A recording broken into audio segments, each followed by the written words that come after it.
Hi students, मैं DK sir. आप लोगों का मेरे यूट्यूब चैनल ज्ञान बाय डीके में बहुत बहुत स्वागत है। मैं आप लोगों के लिए आज क्लास 10th का तीसरा poem A tiger in the zoo लेकर के आया हूं, जिसके पोएट लेस्लाई नॉरिस जी हैं। ए टाइगर इन द जू मतलब चिड़ियाघर में एक बाघ। तो कवि यहाँ पर एक ऐसे बाघ के विषय में बात करता है जो चिड़ियाघर के पिंजरे में बंद होता है, और वो किस दशा में होता है उस मूड को कवि इस स्टेंजा में बता रहा है। तो मैं आपको फिर से बता दूं कि मैं पहले की तरह पहले इस स्टेंजा का आपको हिंदी में एक्सप्लेनेशन बताऊंगा, उसके बाद नीचे दिए गए क्वेश्चंस का आंसर भी लिखना बताऊंगा। तो चलते हैं पहले इसके एक्सप्लेनेशन की तरफ। तो कवि का कहना है, he stalks in his vivid stripes, he was stalks शान से चलता है, in his vivid stripes, vivid चमकीले स्ट्राइप्स धारियों से। इट मीन्स वह शान से चलता है, इन हिज विविड स्ट्राइप्स, अपने चमकीली धारियों के साथ। अर्थात ये कहना है कवि का कि जो टाइगर होता है उसके शरीर के ऊपर चमकीली धारियां होती हैं। तो कहने का मतलब है कि वह यानी बाघ अपनी चमकीली धारियों के साथ बड़े शान से चलता है। स्टॉक्स में शान से चलना या शाही चाल चलना, बड़े शान से चलता है। The few steps of his cage, अपने पिंजरे में, ऑफ हिज केज मीन्स अपने पिंजरे में, द फ्यू स्टेप्स कुछ कदम, यानी अपने पिंजरे में कुछ कदम बाघ अपने चमकीली धारियों के साथ बड़े शान से चलता है। तो कुछ कदम कवि ने क्यों कहा? क्योंकि पिंजरा जो होता है वो कैद खाना होता है और वो कुछ ही कदम चल सकता है, क्योंकि फिर आगे उसका जाना बंद हो सकता है, क्योंकि वो क्या होता है, सलाखों के अंदर होता है, यानी चारों तरफ से जाल होता है ना लोहे का। तो अब वो कुछ ही कदम तो चल सकता है। इसीलिए कवि ने कहा है कि वह बाघ जो पिंजरे में कैद होता है वो कुछ ही कदम क्या करता है, अपनी चमकीली धारियों से या चमकीली धारियों के साथ बड़े शान से चलता है। फिर कह रहा है, on pads of velvet quite.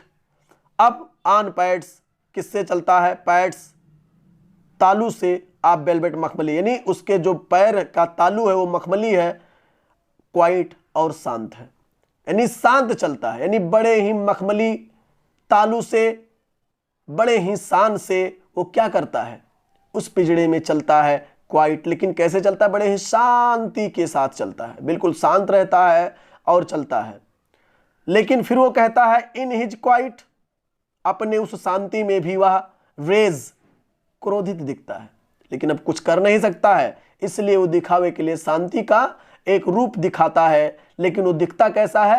वास्तविकता है कि वो क्रुद्ध रहता है, यानी क्रोधित दिखता है, यानी शांति में भी क्या करता है? क्रोधित दिखता है। यानी कवि का कहना है कि वो क्या करता है? क्रोधित रहता है, लेकिन जानबूझ करके भी वो फिर शांत दिखने लगता है। यानी कह रहा है क्वाइट रेज। यहां पर देखिए, एक जो दोनों शब्द है क्वाइट और रेज, ये दोनों एक दूसरे के विरोधाभास है। यहां पर आपका अलंकार भी बन जाएगा, फिगर ऑफ स्पीच, ऑक्सीमोरन, विरोधाभास अलंकार भी यहां पे मिल गया आपको। यानी कहने का अर्थ है कवि का कि वो क्रोधित तो रहता है लेकिन शांत दिखने का प्रयास करता है ना, यानी शांत रहता है। क्रोध के साथ साथ भी वो क्या रहता है?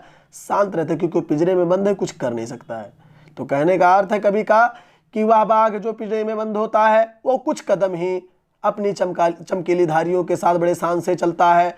उसके जो पैर हैं वो गद्देदार हैं, मुलायम है और शांत दिखता है। लेकिन फिर कहने का अर्थ है कि इन हिज क्वाइट रेज, वह शांत रहता है लेकिन क्रोधित भी रहता है।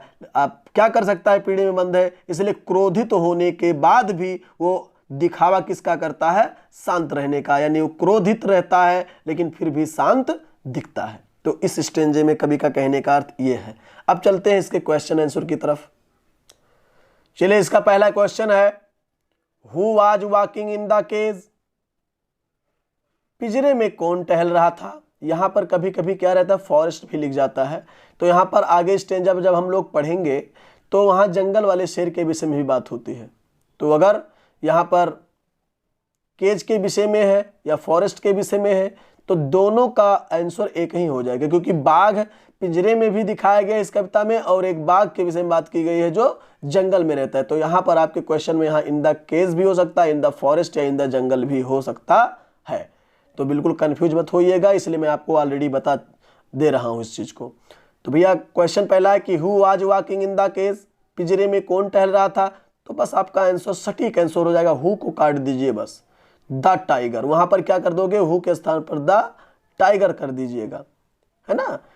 यानी पिंजरे में कौन टहल रहा था, तो the tiger was walking in the cage, यानी पिंजरे में बाघ टहल रहा था। तो ये आपका आंसर हो जाएगा। चलते हैं दूसरे क्वेश्चन की तरफ। What did the tiger seem but remain quite.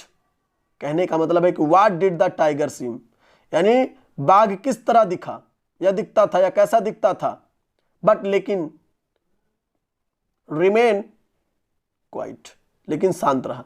यानी बाघ किस तरह दिखता था या कैसा प्रतीत होता था परंतु शांत रहा। तो भैया दिखता कैसा था, क्रोधित दिखता था ना, लेकिन वो शांत रहने का दिखावा भी करता था, तो कवि ने कहा शांत रहा, है ना। तो आप आंसर लिख सकते हैं कि the tiger seemed to be angry but remained quiet. The tiger it means बाघ, सीम्ड दिखता था, टू बी एंग्री क्रोधित, यानी बाघ जो है वो क्रोधित दिखता था, प्रतीत होता था, बट लेकिन रिमेन्ड क्वाइट, लेकिन फिर भी शांत रहा। यानी वो क्या करता था, क्रोधित दिखता था लेकिन फिर भी क्या रहा, शांत रहा, क्योंकि पिंजरे में कुछ कर नहीं सकता था क्रोधित होने के बावजूद भी, इसलिए वो क्या रहा, शांत रहा। तो हिंदी भी आपका सामने लिखा हुआ देख लीजिए, बाघ क्रोधित प्रतीत होता था परंतु शांत रहा। चलते हैं अगले क्वेश्चन की तरफ। आपका अगला क्वेश्चन है, which of the following is in the cage. Which of the following, निम्नलिखित में से कौन, इज है इन द केज, पिंजरे में, यानी निम्नलिखित जो आपको आपके नीचे जो है ऑप्शन दिया हुआ है, इसमें कौन पिंजरे में है। तो पहला देखिए भैया, आपको पहले ऑलरेडी बताया गया है स्टेंजा में पिंजरे में कौन था, तो टाइगर। तो जहां टाइगर हो ये ऑप्शन आपका सही हो जाएगा। तो ऑप्शन फिलहाल दिया था द टाइगर, बाघ, डॉग कुत्ता, बियर भालू, हॉर्स घोड़ा। तो ना तो भैया घोड़ा था, ना तो भालू था, ना कुत्ता था, पिंजरे के अंदर कैद कौन था, टाइगर। तो आपका ऑप्शन ये टाइगर यानी बाघ सही हो जाएगा। तो ये बहुत ही आसान क्वेश्चन था। अब चलते हैं अगले क्वेश्चन की तरफ। चलिए, आपका चौथा क्वेश्चन यहां पर है, which type of stripes were there on tiger's body. Which type, किस प्रकार का ऑफ स्ट्राइप्स, धारियां, वर थी देयर ऑन टाइगर्स बॉडी, बाघ के शरीर के ऊपर। यानी बाघ के शरीर के ऊपर किस तरह की धारियां थी। तो भैया कैसी धारियां थी, चमकीली धारियां थी। आंसर यही था ना। तो देख लीजिए आंसर लिखा है, there were very bright stripes on the tiger's body. बाघ के शरीर पर बहुत चमकीली धारियां थी, है ना। देयर वर थी वेरी ब्राइट, बहुत चमकीली स्ट्राइप्स, धारियां, ऑन द टाइगर्स बॉडी, बाघ के शरीर पर, यानी बाघ के शरीर पर बहुत चमकीली धारियां थी। तो आपका ये भी आंसर सही हो गया।